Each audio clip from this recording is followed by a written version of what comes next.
Fala, amigo tricolor, Guga aqui. E aí, o que você achou do jogo de ontem do São Paulo contra o Bragantino? RB Bragantino. Já deixa nos comentários o que você achou. Eu assisti o jogo ontem e fiquei até surpreso com a postura inicial do São Paulo. O São Paulo veio com uma escalação diferente daquela do jogo do Flamengo. E vou falar que dei uma cornetada quando falaram que o Bobadilha estava no meio de campo, né? O repórter muito voluntariamente disse que o Crespo queria mais intensidade. Eu lembro que na hora eu já falei assim: ó, quer intensidade vai botar o Bobadilha? Calou minha boca, né, gente? Bobadilha fez um excelente jogo, foi um dos melhores do São Paulo ontem e deu muito dinamismo no meio de campo, ali junto com o Marcos Antônio, o Oscar, com o Luciano mais avançado, de segundo atacante ali, sendo o melhor da partida, jogando muito bem. Vocês estão vendo que não é difícil quando colocam os caras na posição que eles têm que jogar? E aí o André também teve uma boa participação, marcou 2 gols, perdeu outro, é bem verdade, mas conseguiu fazer 2 gols, gols que levaram ao empate contra o Bragantino. Mas eu acho que a impressão que ficou desse jogo foi a de uma esperança, né? Uma boa impressão. O São Paulo ali, até o momento em que saiu o gol do RB Bragantino no primeiro tempo, teve bom domínio das ações do jogo, controlou a posse de bola, passou bem, fez tabelas em progressão, chegou próximo da área, finalizou, coisas que a gente não vinha vendo esse ano desde aquele time do Zubeldia. Então, para mim foi uma das melhores partidas do São Paulo. Não foi um primor, podia ter sido muito melhor, mas para vocês verem o nível das apresentações que a gente vinha tendo em 2025, foi para mim a partida de ontem foi uma das melhores do São Paulo no ano, que nos dá a esperança de que o clube consiga sair dessa situação desconfortável no campeonato, né? Embora o resultado fora de casa contra o Bragantino, que é uma equipe que está melhor posicionada, que já tem um trabalho mais consolidado nos últimos anos. Apesar disso, a gente tem que ressaltar que só somos um ponto, estamos a um ponto da zona de rebaixamento. Ontem, uma rodada de resultados improváveis, né? Então, o Botafogo empatou com o Vitória, o Palmeiras empatou com o Mirassol, o Santos ganhou do Flamengo. Então a gente teve uma série de resultados que poderiam ter colocado o São Paulo na zona de rebaixamento já ontem, né? Sempre ressaltando que o Juventude tem jogo a menos e poderia, vencendo, passar o São Paulo, né? Mas o que fica é a boa impressão de um time que evoluiu do último jogo para cá, né? Então esse foi um ponto que eu entendo que foi o mais positivo. O Tricolor apresentou-se bem em boa parte do jogo. No segundo tempo ali, depois do início meio atribulado, que o Bragantino foi para cima e conseguiu virar o jogo, o time se recompôs, voltou a ter intensidade, criou chances de gol, perdeu algumas chances claras de gol que não pode perder para um time que está disputando o rebaixamento, mas ainda assim teve intensidade, conseguiu ter um bom desempenho no segundo tempo, uma coisa que a gente também não vinha vendo no time do Zubeldia. Né? O time do Zubeldia morria no segundo tempo. Se a gente não fazia gol ali até os 15 minutos do segundo tempo, a gente sabia que o jogo ia ser um sofrimento, porque o São Paulo simplesmente morria fisicamente. Então, a boa notícia também foi essa intensidade maior até o segundo tempo. Né? Então, acho que a gente viu algumas coisas interessantes. Para mim, Ferrarese entrou bem na zaga, Enzo Dias manteve a constância. No meio de campo, Marcos Antônio e o Bobadilha foram muito bem. O Oscar teve uma apresentação boa. André Silva foi bem e Luciano, para mim, o melhor da partida. Passo aqui a única ressalva do Cedric. Eu espero mais desse jogador, né? Então não quero ficar fazendo críticas aos jogadores do São Paulo e à comissão técnica, que entendo que não são os maiores culpados da situação do clube. Então, para eles, eu vou resguardá-los de comentários ruins, vou direcioná-los apenas à diretoria do São Paulo até que o clube saia desse momento. Então, acho que eu espero mais do Cedric, né? Principalmente na participação ofensiva, me irrita bastante. Ele me lembra o Igor Gomes, né? Ele avança, chega próximo à área, ou faz um cruzamento errado, ou gira, que nem uma enceradeira, volta passando para trás, né? Então, isso é uma coisa que me irrita um pouco. Então, eu espero que ele possa melhorar. Ele, naqueles 3 meses iniciais, ele foi melhor, mas acho que o São Paulo precisa de uma alternativa para essa direita, um jogador com um pouco mais de agressividade, um jogador que possa guarnecer o clube, principalmente quando precisa atacar para fazer gols, tá? Então, acho que esse foi o ponto negativo.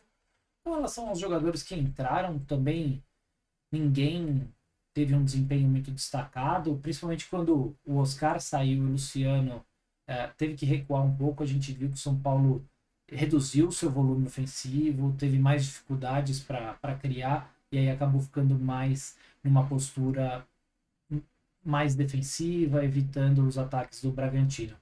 Mas, porque a gente vinha de amostragem de jogos, eu fiquei feliz.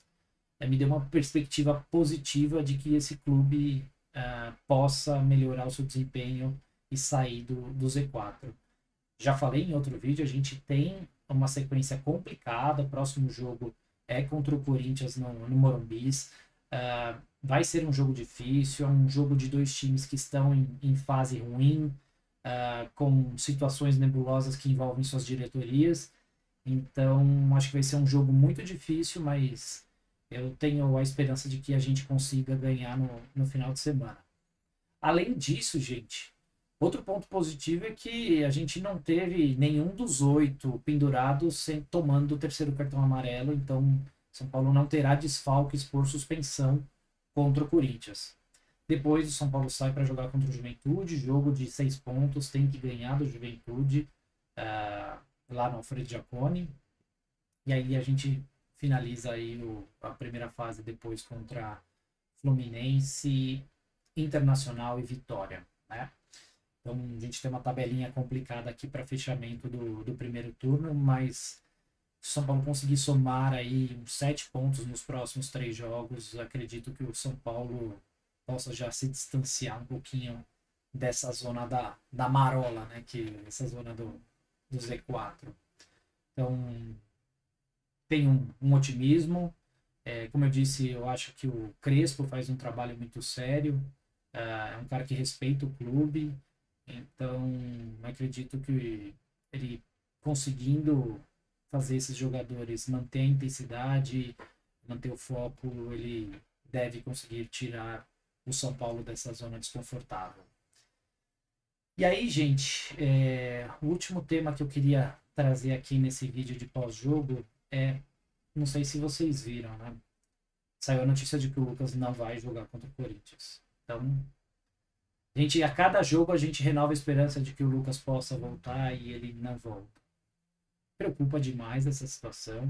Eu acredito que o São Paulo já deve estar tentando preparar o Lucas para as finais das Copas, né? Deve estar tentando focar nesse prazo aí até o jogo contra o Atlético Paranaense para que ele retorne. Mas me preocupa demais essa ausência de notícias, essa falta de transparência, essa lesão do Lucas, que é uma lesão incomum. Ontem um colega de um grupo de WhatsApp falou que houve um zoom de que o Lucas quase teve uma lesão de ligamento cruzado e que por isso o quadro dele é bem complicado e aí não conseguiria, e por isso que o São Paulo está resguardando mais para que não haja a lesão. Mas fato é, gente, a lesão do Lucas é incomum, é uma lesão chata de se curar e que no prazo, desde quando ele se machucou, ele já poderia até ter tido a indicação de cirurgia. Só que talvez como o prazo de recuperação é muito alongado, talvez o São Paulo, o Lucas estejam tentando protelar para que ele possa tentar jogar futebol ainda esse ano. Então, complicado, né, gente? é o que eu sempre falo, essa diretoria peca demais na comunicação, peca demais na transparência. Então, o máximo que a gente vai ter de transparência dessa diretoria é quando eles compram aquelas sacos de fichário para guardar papel, né? Já que é uma gestão completamente ultrapassada, deve ficar armazenando papel lá estocando no Morumbis, né, gente? Então, muito complicada essa situação de falta de transparência, muito complicada a situação do Lucas. Uma pena, um jogador que eu não tenho dúvidas de que se esforça para tentar retornar e para ajudar. Estava no estádio ontem junto com o Caleri. São jogadores comprometidos, mas que infelizmente se vê num momento em que uma lesão o impede de fazer o que ele gosta e de estar onde ele gostaria de estar, que é no campo, ajudando o São Paulo. E aí, gente, então a gente não vai ter o Lucas pelos próximos jogos ainda. Então eu pessoalmente não acredito que ele volte tão cedo e só espero que não tenha que fazer cirurgia para que não fique parado praticamente o resto do ano. Uma pena, né? E aí, gente, então só nos resta lotar o Morumbi aí no final de semana, empurrar o time, ajudar ao máximo, apoiar durante o jogo, né, gente? Então, aqui o canal a gente já começou a adotar uma linha de que, por mais que o desempenho de alguns jogadores em algumas situações possam merecer críticas, neste momento nós vamos só apoiar, né? Então, o que for para direcionar para jogadores e comissão técnica, a gente só vai oferecer apoio, tá? Crítica só para a gestão agora, que precisa falar, né? Então, tem todos os canais aí cobrando o seu Casares para falar da situação do clube, explicar o maravilhoso déficit, né? Vocês viram ontem que o Casares divulgou que o São Paulo teve um déficit de 33 milhões e que isso é um resultado melhor do que o projetado, que seria um déficit de 44 milhões. Sempre lembrando que esse resultado já tem o dinheiro aí do William Gomes, né? Então, é o que eu sempre falo, gente. O São Paulo está indo ladeira abaixo.